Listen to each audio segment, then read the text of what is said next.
Ингуши – древнейший народ Кавказа. Сами они себя называют галгай.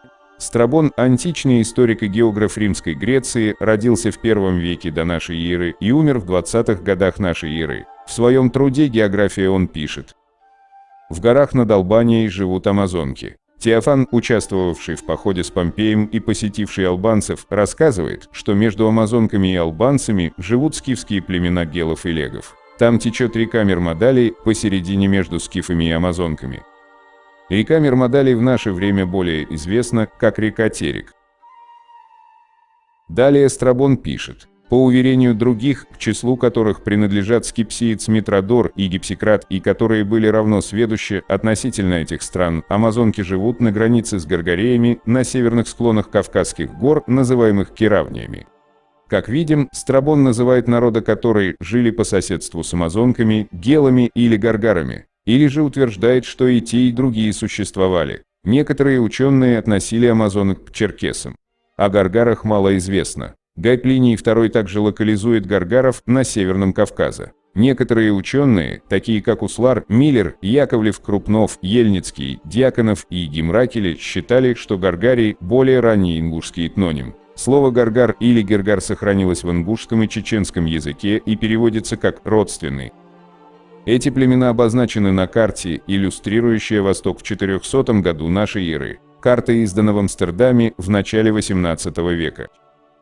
На другой, более ранней карты они обозначены уже как гелы или гаргары. Как видим, западные картографы локализуют гелов в разных местах. Сам Страбон локализует гелов на северных склонах Кавказских гор в окрестности реки Терека. В старых грузинских источниках этот народ известен как глигвы и также дзурдзуки. Сравним описание Страбона с тем, что писал Леонтий Мравели в сборнике «Жизнь картлийских царей» в XI веке.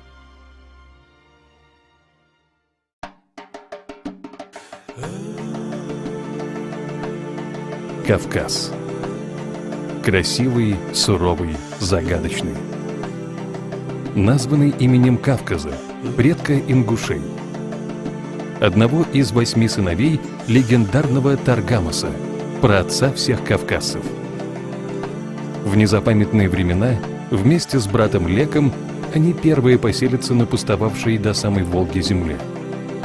Кавказ от реки Терека до пределов Кавказа, а Лек от реки Терек до моря Каспийского. В то время как остальные 6 братьев останутся жить в Закавказье. Башенный комплекс Таргем на ингушском Таргам. Эта местность в горах Ингушетии носит название имя того самого легендарного Таргамаса. Вахтанг VI. Царь Картли в начале XVIII века. Писатель и законодатель. В документах Вахтанга VI этноним Дзурдзуки используется для обозначения глигвов и кистов одновременно. Его сын Вахушти, грузинский царевич, историк и географ. В своем труде «Описание грузинского царства» пишет следующее.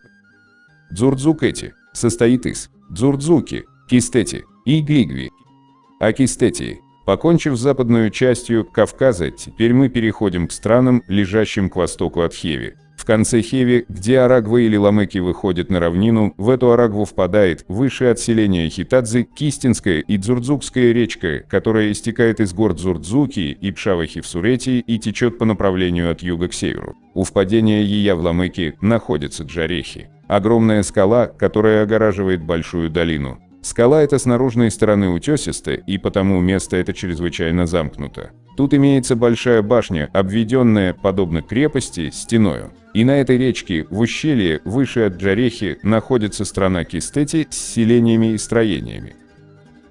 От Дзурдзуки, южнее этого, выше Кистети, находятся Дзурдзуки с постройками, селениями и башнями. Эти ущелья граничат с востока Кавказом, лежащим между Кисто-Дзурдзуки и Глигвом, с юга Кавказом, растянувшимся между Пшавахи в Суретии и Дзурдзуки, с запада Кавказом, лежащим между Кисто-Дзурдзуки и Хеви, и с севера горой между Черкесией и Кистетией. Из Кистетии и Дзурдзуки переходят дороги в Хеви, Пшавахи в Суретию, Глигви и Черкесию. О Глигве. К востоку от Киста-Дзурдзуки лежит Глигвети, называемая так или по имени Глига, внука Дзурдзука, или по оголенности самой страны. Глигвская речка, истекая из межгорья Пшавского и Глигвского и протекая по направлению от юга к северу, впадает в речку Аса, а потом изливается в Барагнист-Скали. На этой речке находится Ангушти. Большое селение. Ущелье это со зданиями и селениями. Глигви граничит с востока горою Глигвскою, с севера горою, лежащую между Черкесией и Глигвом, с юга Кавказом, лежащим между Пшавом и Глигвом, с запада горою, лежащую между Глигвом и Дзурдзуки. Жители Ангушта похожи на черкесов, и они, по вере магометане, суннитского толка. К востоку от Глигва есть ущелье, речка которого истекает из межгорья Глигвского и Панкийского, течет от юга к северу и изливается в Глигвист-Скали, а потом последнее впадает в Барагнист-Скали. И это ущелье тоже со зданиями и селениями. Ущелье это граничит с востока Кавказом, за которым Панкиси, с севера Черкизисмта, с запада горою, за которую Глигви. Все эти ущелья описаны нами, вначале составляли Дзурдзукетию. Эти ущелья весьма замкнуты и недоступны для вторжения врага по причине здешних гор, скал, теснин и рек.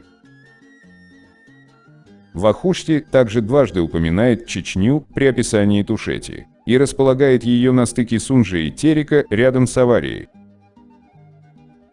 Карта 1745 года, составленная самим Вахушти, вышла в виде атласа в Санкт-Петербурге при Академии наук и снабжена переводом на русский. На ней Вахушти разместил территориально каждый из народов, о которых писал. Мы видим те три названия народа Дзурдзукети, в наше время более известны, как ингуши и галгаи.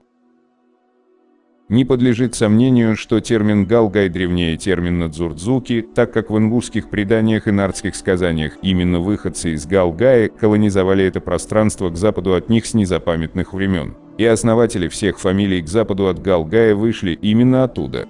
Имя Дзурдзуки за ними закрепилось после того, как они помогли первому царю Грузии Фарнавазу в борьбе за грузинский престол. В награду за это они получили земли к западу от Галгая до Сванетии, согласно древнегрузинским хроникам.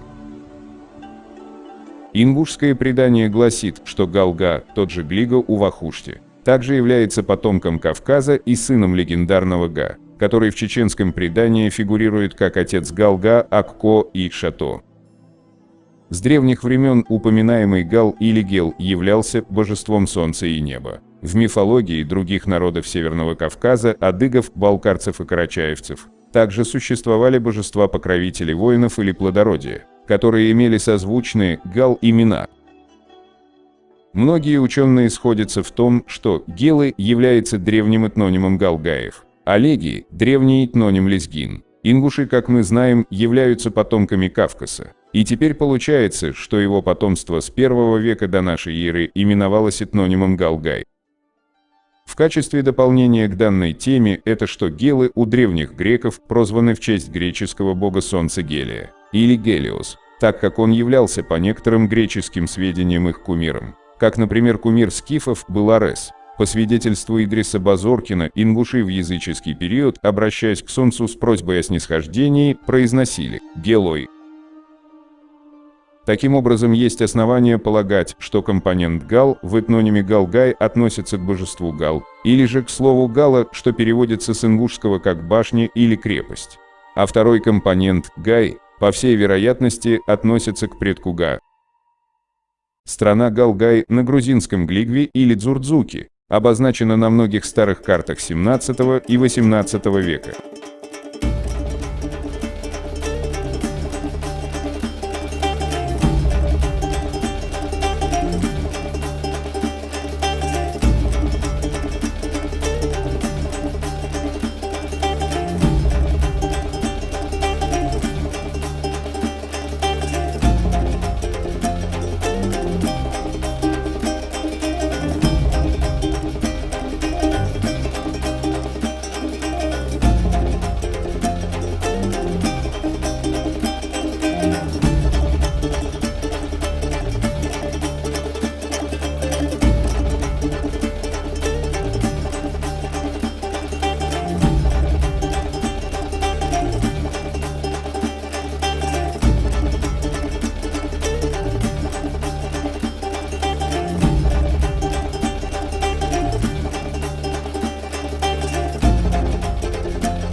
Следующие отрывки взяты из книги немецкого путешественника и полиглота Юлиуса Генриха фон Клапрота «Путешествие по Кавказу и Грузии, предпринятое в 1807-1808 годах». Книга издана в Берлине в 1812 году.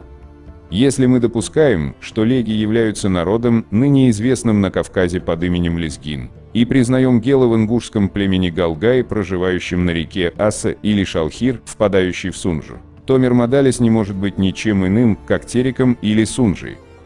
Следующие цитаты из изданий 1814 года того же автора.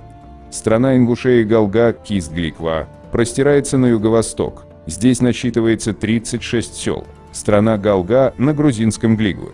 У Страбона и Занара ингуши, которые себя называют Галга, известны под именами Гелай или Гилай. Иоанн Занара тоже являлся автором известной хроники и византийским историком XII века. В переводе труда Клапрота на французском, издано в Париже в 1823 году, также читаем, что гелы Страбона и другого древнегреческого писателя Плутарха – это ингушское племя Галгай. Карл Генрих Эмиль Кох в своем труде «Путешествие через Россию к Кавказскому перешейку» в 1836, 37 и в 38 году пишет: «Лезги и гелы смотрятся как первоначальные народы, и они, без сомнения, были родственны друг с другом». Страбон говорит в своем замечательном географическом труде, что на севере между албанцами, населением современной Кахетии и Ширвана, и амазонками, тюркскими народами, женщины, которые прежде отличались воинственным мужеством и храбростью и сами вели в сражения воинов. В горах жили гелы и леги. Гелы сохранились до сегодняшнего дня, как Галгай или Халха, а на легов отчетливо показывают лезги. Эти два народа еще до сегодняшнего образуют два главных племени и населяют гелы западную, лезги напротив, среднюю часть Дагестана. Выше названные грузинские племена Хивсур, Шавов и Тушин изначально проникли часть из южных склонов Кавказского хребта. Обратимся теперь к трем уже названным городам. И начнем с гелов, которые простираются к северу до Малой Кабарды и Терека, к югу почти до самого главного Кавказского хребта, к западу также до Малой Кабарды и Терека, и к востоку до Кумыков и водораздела, слияния рек Аргун и Такара. На юге они многократно смешались с татарами, и в прежние времена существовали, особенно на Сунже, мощные империи с незначительными городами.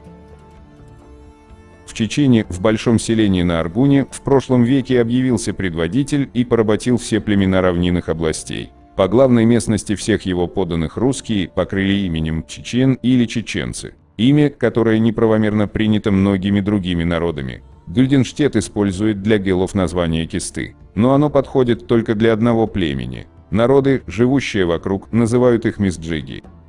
В верхних долинах Асы живет настоящее племя гелов, которые еще и сегодня называются Галгай. Оно разделяется на три братства – Галгай, Галашка и Дубан.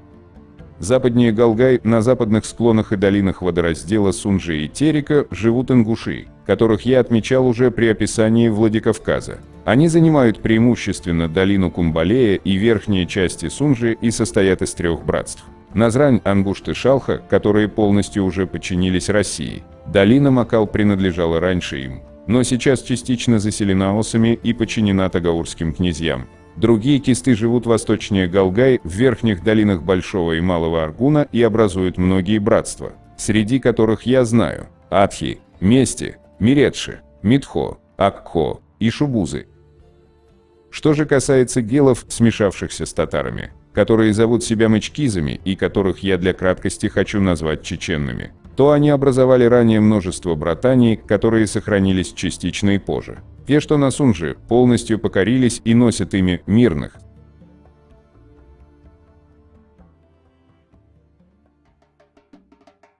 Представляется интересная карта, составлена американским картографом Йосифом Колтоном, издана в Нью-Йорке в 1856 году. Автор использует древнее название Страбона и называет территорию ингушей и чеченцев одним общим названием – Гелия.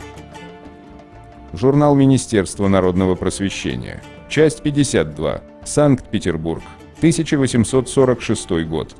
Гелы – теперешние кисты. племени Галга, обитающие к северо-западу от Шеки и Алазанской долины, и Леки или Лезгины, к северу у вершин Кавказа, жили и тогда там, где ныне, а за ними на северном склоне горы на прилегающей к ним долине, может быть и до Кубани, полагали жилища амазонок.